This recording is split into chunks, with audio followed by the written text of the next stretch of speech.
Welcome to the Dr. Leadership Show, where we take a look at how you approach your work and personal life and how we can make the most out of both of them. A weekly get-together where we get real about self-improvement and development as we all make this not-so-easy journey through life. Our discussions will cover ideas and concepts from how to grow your career to how to lead your family towards prosperity and happiness.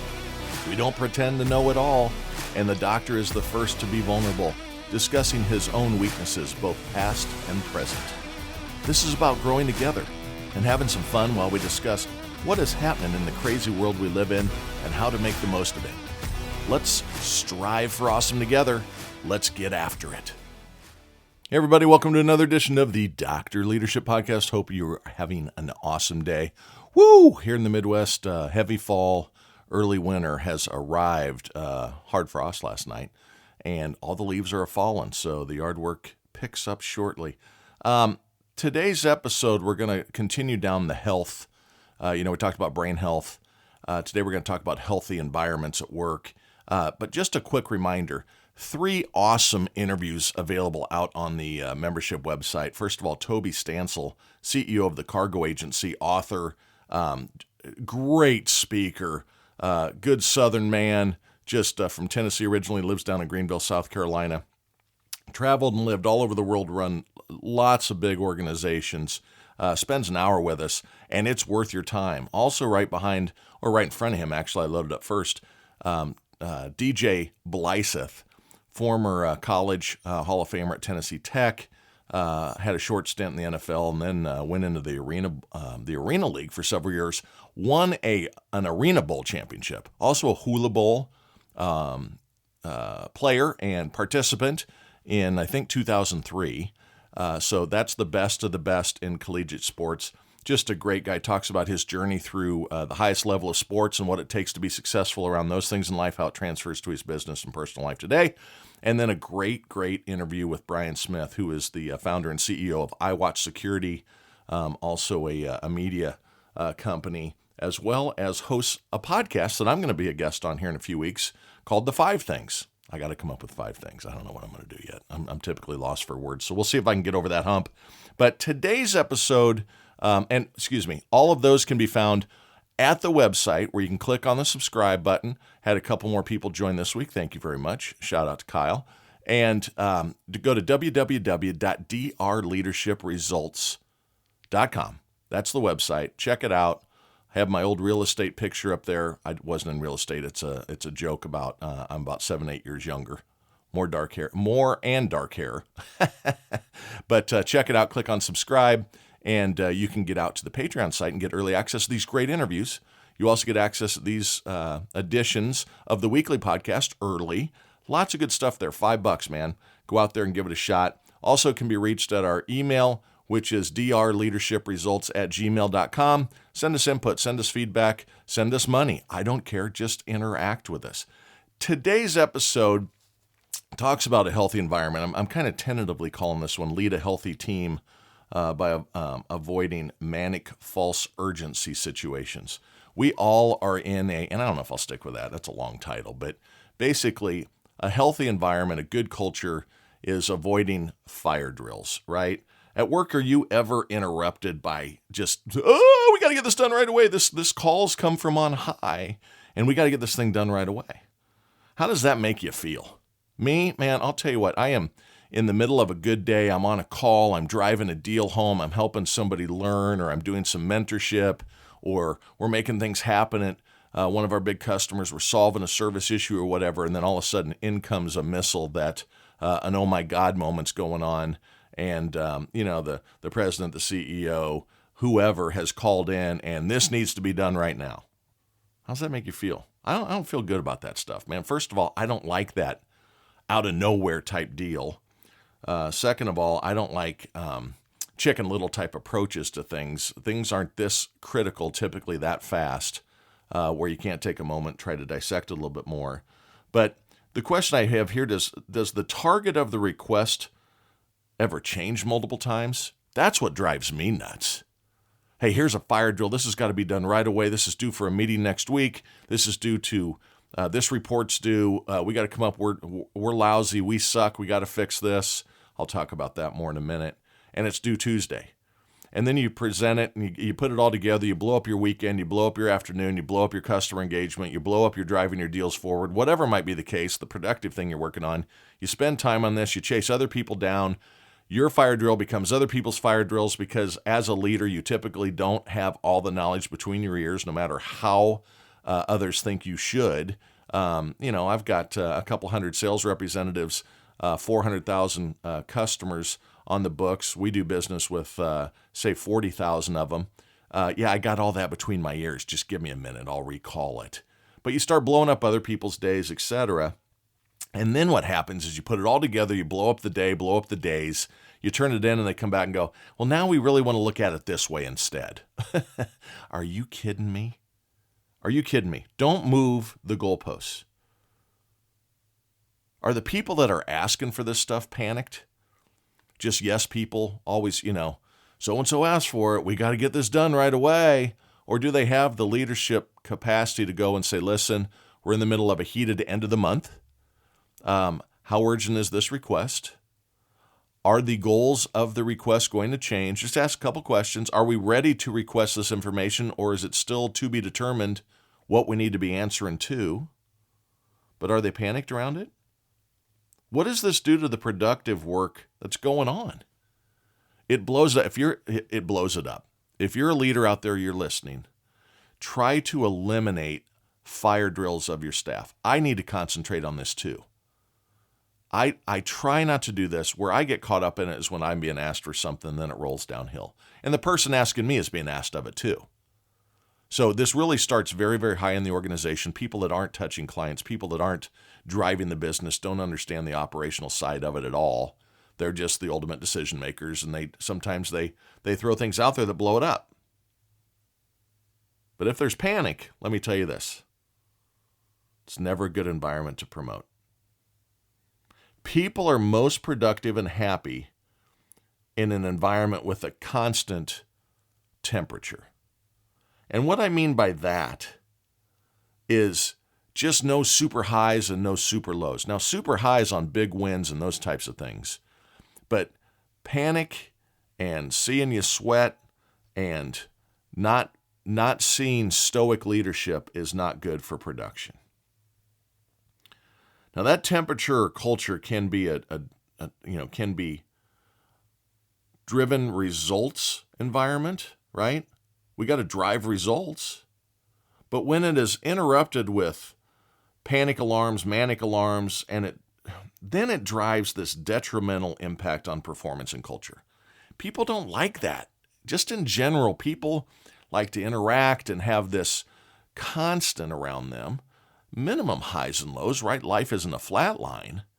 But when you throw scuds in and you're blowing things up and you're blowing people's days up, it's not good environmentally, culturally, or for performance. First of all, let's kind of define what I mean by a fire drill here. And I looked this up, a couple different options. What do others think this stuff means?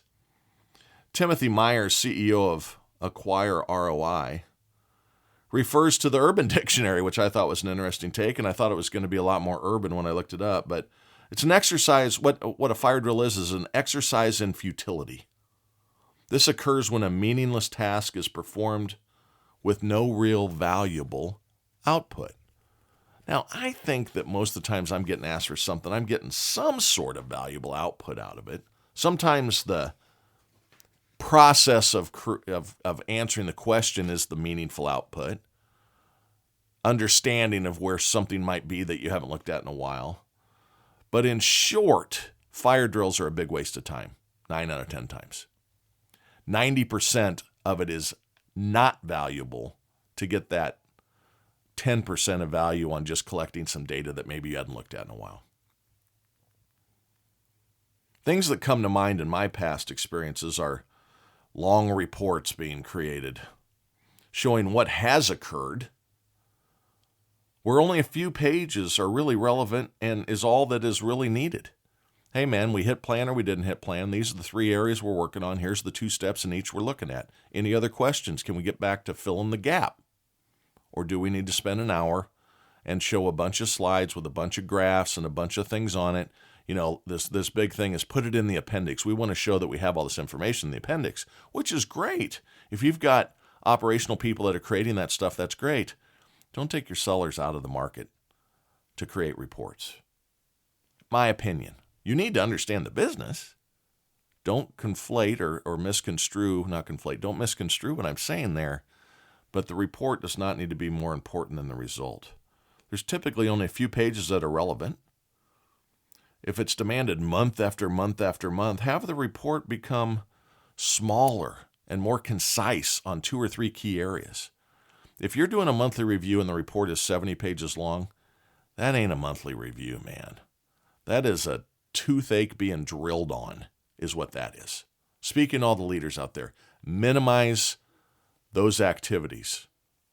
Concentrate on the very low-end numbers that are the most important. Don't let the report be more important than driving results.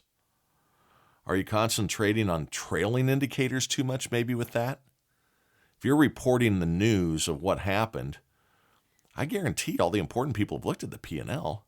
Now, you do need to give some instruction on why something happened, why a big negative hit or something. Hey, we had a billing issue, or we had a recalculation of a transaction, a rebooking of the deal, or we didn't accrue properly for SG&A expenses, whatever it might be.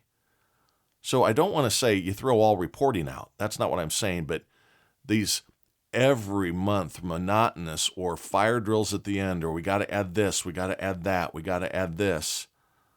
Don't be so unconfident in yourself that you feel like you always have to be proving to people that are asking for the report that you're working hard. That's a trust issue. That's a whole nother aspect. Have you ever had this ask? Solve the problem, maybe the upcoming budget increase. You dig deep in it, and then you turn it in, and then the next thing you know is, I'll tell you what, the numbers have changed. Corporate's come back with a different set of numbers. We're going to need to do this again. Hey, man, tell corporate to send us the numbers once. We'll back into it. Now, in the review of that, if we want better results in specific areas, those are fine-tunings. But don't move the goalposts. Be very clear to those asking for the information. Is this what you're actually asking for before you roll it downhill to your people? Then they only have to do it once. To do the exercise is valuable. To do the exercise 3 times is not valuable. So be careful as a leader doing that. Let's do the work once, solve for the final problem, and not, quote unquote, air quotes here, practice on a moving target. This takes people out of the field, driving results, making customer sat improvements, building good culture, developing people, training, solving true issues that are impacting the results of the business. Again, I am not saying that reporting on results has no value. We need to review to see if things are working. But we do need to realize that reports don't tell the whole story. They're missing context. And if there's an area that you aren't hitting, well, first of all, think of it this way. Has the team that you're asking for a dissection on something that looks like a problem on a report, have they performed well in the past? I know mine have. Or recently? I know mine have. Then we probably need to assume that they haven't gotten stupid since last year. What is impacting that from the outside that maybe isn't controllable? What are the outside influences that could be impacting performance? Is it inventory related? Is it economic conditions have changed? Product's value has changed? New introductions coming? Delay in something? What is causing the production or the issue to maybe arise? Instead of pounding on people about you aren't getting it done, what could possibly be headwinds? Or the other thing is don't let super great positive results going on in one aspect of the business be overshadowed by a nit on one thing and turn it into, if you don't hit on all cylinders 105%, you suck. Because nothing is performed at 100%. Look at the greatest of any sports teams.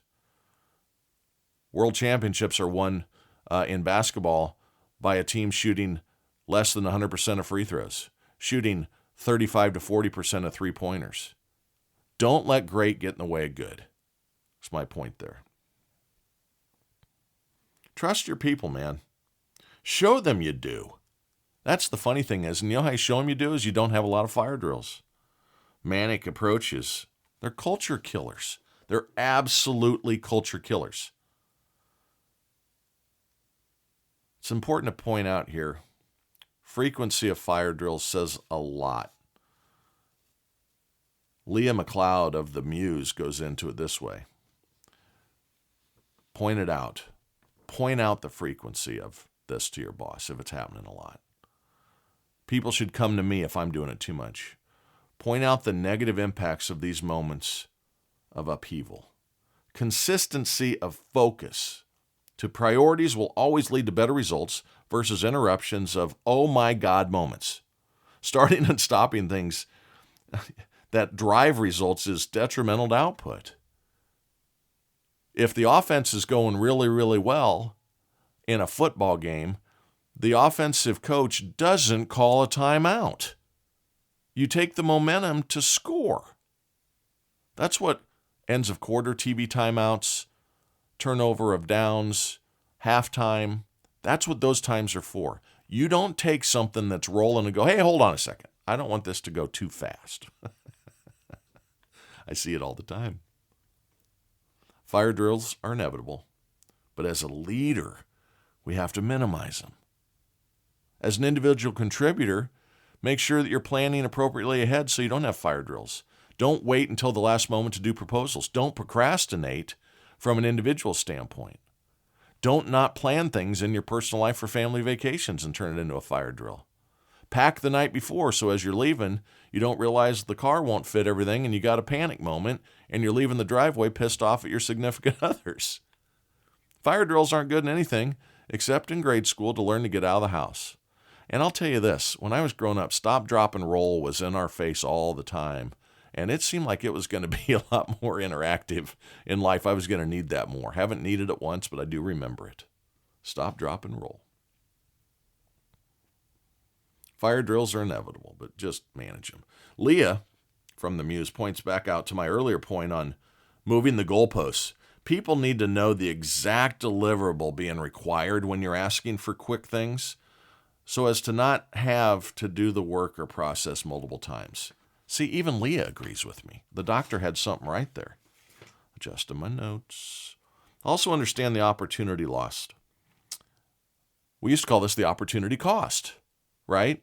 If you have $100 and you need an oil change and you want to go out to dinner, if you go out to dinner, you ain't getting no oil change. Which one's more important? Probably the oil change. Do a drive-through, not an expensive dinner. Cook at home. I don't know if that's a good analogy or a good example, but you get my point.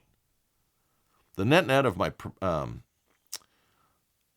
purpose of even covering this topic is to, as a leader, we need a culture of performance based on consistency in the environment to allow the maximization of time on performance-generating work. Reports don't drive sales. Reviews, too long or too large, hamper performance. Let the sellers sell. Let the leaders lead. Let the players play as much as possible. Now, if and when everyone needs reporting, put it into a dedicated time frame that is on the calendar all the time so people can get accustomed and then they can plan their work around it. Fire drills kill momentum. So if you need reporting, always have it due on the arbitrary example, 15th of the month and a day. Then people can mark off the 14th of the month to do the report, not plan interactions with customers, trainings, field driving activities, etc. Don't move the goalposts on the data needed. Don't move the time frames of the meetings. Give consistency. That way people keep that mojo pumping. Trust the people that haven't let you down before. You want a performance-based culture? Call out great performances. Remind them that you're paying attention to how awesome they are. Remind them that you see the valiant efforts that are going on in the field. Be a stoic leader. Don't be a manic leader or one who uses aggression under pressure. Don't be a blamer. Things aren't going well. It's your fault. You knew. You should have. Why didn't you? Terrible, terrible things. A better approach would be, what's your ideas on why this may not be going as we all had hoped? Is there something standing in your way that I can help get out of the way? What headwinds are you facing that I may be able to have an impact on? Is it pricing? Is it timing? Is it products not ready? Is it customer isn't buying into our value? Is it the goal is set way too high? It's not realistic in the time frame we've been given? Get some feedback. You can give constructive criticism. Feedback's a gift if you choose to accept it. I'm giving feedback to the leaders out there right now. Salespeople and individual contributors need to be given feedback. I'm not saying you pretend they're doing everything right, but what I'm saying is don't turn the environment into a headwind on results. Situational leadership, praise in public, punish in more of a private endeavor. Don't start conversations with just attack and you suck and you did bad. Lead up to it. Tell me how you think this is going. Let them walk themselves to the discovery that things aren't going right. Use the human psyche to your advantage. Don't put detrimental impacts on it that drive down performance as a leader that you're trying to enhance. I'm going to get into positive attitudes on the next episode. You'll see how this all ties in. A positive attitude, a position of belief, maximizing time to attack the goals will always outperform a friggin' mixed up, goalpost moving, manic environment. Don't let it happen. Know what motivates your teams. Don't blast them when a miss happens. Don't say things like, I told you so, or I knew you couldn't do it. Use your head. How would you respond to that? I don't know, maybe your life at home is shitty. Maybe your significant other just browbeats you, points out all the time as a downer. I don't like that environment. I try not to be that environment. But don't bring it to work. I'll talk about that on the next episode. Look for things happening in the performance that are detrimental, get them out of the way. That's what a leader does. An individual contributor that is not being successful needs to look internally, look at their self-reflection, and move the things that are causing the detrimental impact. A leader may need to get involved then, but it's not a fire drill when you do it. You pull them aside in your monthly review and plan, and that's when you constructively criticize and say, let's try something different. You don't blow up the performance timeframes in the month. You forecast the beginning of the month, typically in a sales organization. You close hard at the end of the month. The 5th to the 28th, don't interrupt it. Prime selling time, man. 8:30 to 4:30, leave it alone. Let performance happen. Be in front of a customer. Be in front of a problem, moving it out of the way for your staff. If the staff has brought you something to fix it quickly. I've got something right now. It's been people above me have been sitting on for 4.5, 5 months. It's an easy one. I'm just looking at them going, you got to be kidding me. I've asked about it a dozen times. Doesn't seem to improve. It's awful. Remember to never let them see you sweat. That's the other thing that's important as a leader. I talked about Winston Churchill a couple episodes ago, about he was a great storyteller. And I talked about how he invigorated and inspired the entire group of British people to believe that they could stop what was going on in the world in 1939, 1940, 41. Actually, he took over in 40 after Chamberlain came back and handed the keys to the kingdom of Europe to light the fuse on Nazi penetration into all these other countries and take over nearly the world. Very poor leadership. Scared. Churchill stood up and said, no, going to have to kill every last one of us to take it on. That was a stoic leader. Bombs were falling around him, and he stood up and he said, follow me. Believe. We're going to talk about that positive attitude in the next episode. Until then, remember this. You're all awesome. Keep that shit up. Talk next week.